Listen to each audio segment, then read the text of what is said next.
أجمعين. أما بعد فأعوذ بالله من الشيطان الرجيم. بسم الله الرحمن الرحيم. يعلم خائنة الأعين وما تخفي الصدور. صدق الله العلي العظيم وبلغنا رسوله النبي الكريم الأمين. إن الله وملائكته يصلون على النبي يا أيها الذين آمنوا صلوا عليه وسلموا تسليما. مولاي صل وسلم دائما أبدا على حبيبك خير الخلق كلهم. هو الحبيب الذي ترجى شفاعته لكل هول من الأهوال مقتحم. ما إن مدحت محمدا بمقالتي لكن مدحت مقالتي بمحمد. وأحسن منك لم تر قط عيني وأجمل منك لم تلد النساء. خلقت مبرأ من كل عيب كأنك قد خلقت كما تشاء. اللہ تبارک و تعالیٰ کی حمد و ثنا اور سرکار دو عالم رحمت عالم صلی اللہ علیہ وسلم پر درود و سلام کا نذرانہ پیش کرنے کے بعد رب کائنات جل جلالہ آنکھوں کی خیانت کو جانتا ہے. چھپ چھپا کر دیکھنے والی آنکھ کی چوری سے وہ پوری طرح واقف ہے، اور دل میں جو غلط کام کا خیال ہے اللہ تعالیٰ اسے بھی جانتا ہے. خالق کائنات نے انسان کو جن مقاصد کے لیے اعضاء دیے ہیں، اگر انہی مقاصد میں ان کو استعمال کیا جائے تو رب ذوالجلال کی جانب سے رحمت کے پھول برستے ہیں، اور اگر ان مقاصد سے ہٹ کر ان اعضاء کا استعمال کیا جائے تو خالق کائنات بندے سے ناراض ہو جاتا ہے. رب ذوالجلال نے انسان کو آنکھ جن اعلیٰ مقاصد کے لیے دی ہے، اگر ان حدود کے دائرے میں آنکھ کو استعمال کیا جائے تو یہی آنکھ صدیوں کا سفر بندے کو گھنٹوں میں طے کرا دیتی ہے، اور اگر اس کا صحیح استعمال نہ کیا جائے تو قرآن کہتا ہے صم بکم عمی فہم لا یرجعون. اس آنکھ کو بینا نہیں نابینا کہا جاتا ہے. دوسرے مقام پر ارشاد ہوتا ہے وَلَهُمْ أَعْيُنٌ لَا يُبْصِرُونَ بِهَا. کفار کی آنکھیں تو ہیں مگر وہ ان آنکھوں سے دیکھتے نہیں. اب یہ بات بڑی قابل غور ہے کہ اس کا یہ مطلب تو نہیں کہ کفار کو دکھائی نہیں دیتا کہ وہ دنیا میں نابیناؤں کی طرح چلتے ہوں. نہیں، وہ آنکھوں سے دیکھتے تو ہیں مگر وہ نہیں دیکھتے جو اللہ تعالیٰ کو پسند ہے. مسلم امہ کو خالق کائنات نے ہدایت کی ہے کہ میری رضا کے مطابق اپنی آنکھ کو رکھو اور آنکھ کا تمام تر کردار شریعت مطہرہ کی روشنی میں استوار کرو. رسول مکرم صلی اللہ علیہ وسلم کی تعلیمات میں ایک باقاعدہ حصہ ہے آنکھ کے دائرہ کار کا. اگر ان خطوط کی روشنی میں ہماری آنکھ کھلے اور بند ہو تو رب کائنات کے فضل سے اس آنکھ کو وہ لمحہ بھی ملے گا جب خالق کائنات جل جلالہ جنت کے دارالسلام میں اس کو اپنا دیدار عطا فرمائے گا. دنیا میں آنکھ کی افادیت کو پیش نظر رکھتے ہوئے ہم نے آنکھ کو 4 حصوں میں تقسیم کیا ہے. جنتی آنکھ کی پہلی قسم یہ ہے کہ وہ آنکھ جنتی ہے کہ جس کو حالت ایمان میں رسول اکرم صلی اللہ علیہ وسلم کا دیدار نصیب ہوا. جامع ترمذی میں حضور صلی اللہ تعالی علیہ وسلم کا فرمان موجود ہے لا تمس النار مسلما رآنی اور رآ من رآنی. اس مسلمان کو آگ نہیں چھوئے گی جس نے میری زیارت کی اور اس کی زیارت کی جس نے میری زیارت کی۔ پھر آپ کا دیدار کرنے والی آنکھ کی دو قسمیں ہیں، ایک تو وہ جس کا پہلے ذکر ہو چکا، نمبر 2 کنز العمال کی روایت میں من رآنی فی المنام لا یدخل النار، جس نے خواب میں میری زیارت کی وہ آگ میں داخل نہیں ہوگا۔ اور بخاری شریف میں یہ الفاظ ہیں من رآنی فقد رأى الحق، کہ جس نے مجھے دیکھا اس نے میرے رب کے جلووں کو دیکھا۔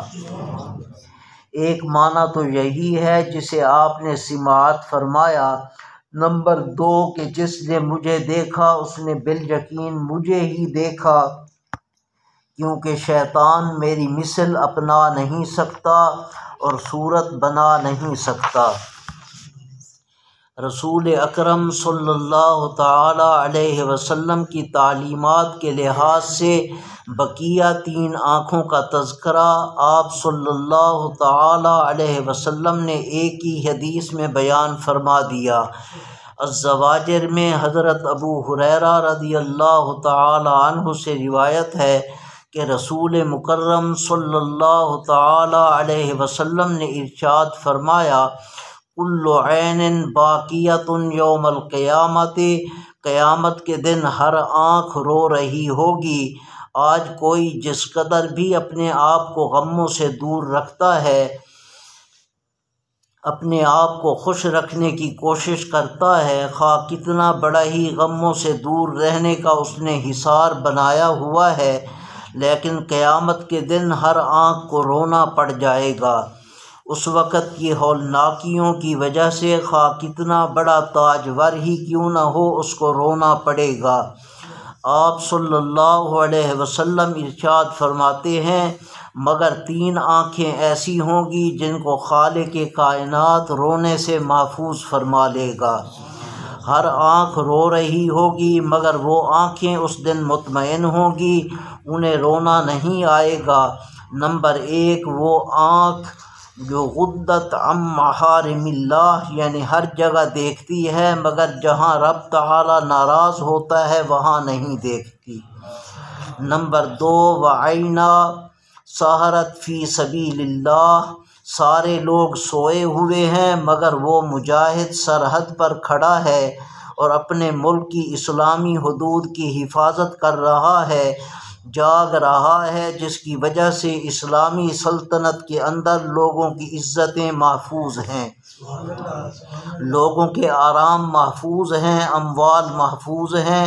یہاں سے یہ بات بھی سمجھ آ رہی ہے کہ جو آنکھ نظریاتی حدود پر دن رات پہرا دے اس آنکھ کا مرتبہ تو اس آنکھ سے بھی زیادہ ہے جو لوگوں کے عقائد پر پہرا دے، ایمان پر پہرا دے۔ نمبر 3 وعینا یخرج منہا مثل رأس الذباب من خشیۃ اللہ، نمبر 3 وہ آنکھ جس سے مکھی کے سر کی مثل اللہ کے خوف سے آنسو نکل پڑے۔ اب ان میں سے پہلی آنکھ جو غیر محرم کی جانب نہیں دیکھتی، یعنی اس نے خود کو اتنا پابند کر لیا ہے کہ وہ شریعت کے حدود کے اندر رہتے ہوئے دیکھتی ہے، جہاں شریعت اجازت نہیں دیتی وہاں نہیں دیکھتی، نہ ہی چوری چوری نہ ہی علانیہ۔ نبی اکرم صلی اللہ علیہ وسلم نے بہت سے فرامین میں ایسی آنکھ کو موضوع سخن بنا کر قیامت تک کے امتیوں کے لیے ایسی آنکھ کو پسند فرما لیا ہے، یہاں تک کہ آپ کا یہ فرمان ہے۔ الزواجر طبرانی مستدرک حاکم میں حضرت عبداللہ بن عباس سے روایت ہے کہ آپ صلی اللہ تعالی علیہ وسلم نے فرمایا النظر سہم مسموم من سہام ابلیس، نظر وہ زہریلا تیر ہے شیطان کے تیروں سے۔ جب ایک انسان غیر محرم کی جانب نظر کرتا ہے، چوری یا علانیہ، یا اس کی تصویر اخبار میں، ناول میں یا ٹی وی کی سکرین پر دیکھتا ہے، یا ویسے اسے چلتے پھرتے دیکھتا ہے، میرے محبوب کریم صلی اللہ تعالی علیہ وسلم فرماتے ہیں کہ اے انسان تیری روحانی زندگی کو ایک زہریلا شیطان کا تیر لگ گیا ہے۔ اب اس کے بعد بچنا بہت مشکل ہو جائے گا۔ تیرے اندر جو نیکی کا غراف تھا وہ نیچے گر چکا ہے، اب تمہیں چاہیے کہ فوراً توبہ کرے، اس واسطے کہ اتنی تیزی سے یہ آنکھ بندے کو گناہ کے دھانے پر پہنچاتی ہے کہ ہاتھ سے گناہ کرنا تھا تو کچھ قوت صرف ہوتی، اور قدم سے کرنا تھا تو چل کے جانا پڑتا، لیکن جہاں بیٹھے ہو وہیں بیٹھے بیٹھے یہ بندے کو جہنمی بنا رہی ہے۔ دوسری طرف یہ فرمان بحدیث قدسی خالق کی کائنات فرماتا ہے، جس شخص نے میرے خوف سے اس نظر کو چھوڑ دیا، اتفاق سے اگر کسی ناجائز جگہ پر نکاح اٹھ گئی، لیکن کیا ہوا اس نے فوراً اپنی نظر پھیر لی، تو خالق کائنات فرماتا ہے ابدلتہ ایمانا یجد حلاوتہ فی قلبہ، تو میں اس کے بدلے میں اسے ایسا ایمان نصیب کروں گا جو اپنے دل میں اس کی مٹھاس پائے گا۔ احیاء العلوم میں حضرت امام غزالی علیہ الرحمت نقل فرماتے ہیں کہ حضرت عیسیٰ علیہ السلام اپنی امت کو لے کر ایک جنگل میں بغرض استسقاء یعنی بارش مانگنے کے لیے تشریف لے گئے، اور قوم سے فرمایا جس کسی نے کوئی گناہ کیا ہوا ہو وہ اپنے گھر کو چلا جائے، ہم اسے دعا میں شریک نہیں کریں گے۔ آپ کا یہ اعلان سنتے ہی سوائے ایک آدمی کے سب اپنے گھروں کو چلے گئے۔ آپ نے اس ایک آدمی سے فرمایا کیا تیرا کوئی گناہ نہیں ہے؟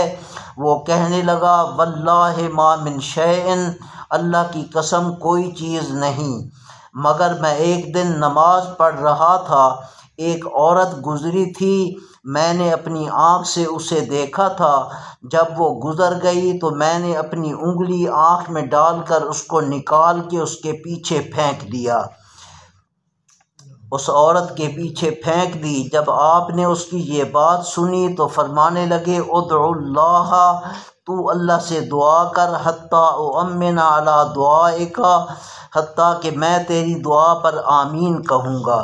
تو اس نے دعا کی تو بادل اٹھ آئے اور بارش برسنا شروع ہو گئی۔ اب ان تین آنکھوں میں سے دوسری آنکھ جن کا ایک حدیث میں ذکر ہوا وہ مجاہد کی آنکھ ہے جو پہرا دے رہی ہے۔ بخاری مشکات میں رسول مکرم صلی اللہ تعالی علیہ وسلم کا یہ فرمان موجود ہے رباط یوم فی سبیل اللہ خیر من الدنیا وما فیہا، ایک دن سرحد پر پہرا دینا اور ایک دن میدان جہاد میں جاگ کر گزارنا، حضور فرماتے ہیں خیر من الدنیا وما فیہا، یہ عمل پوری دنیا سے اچھا ہے۔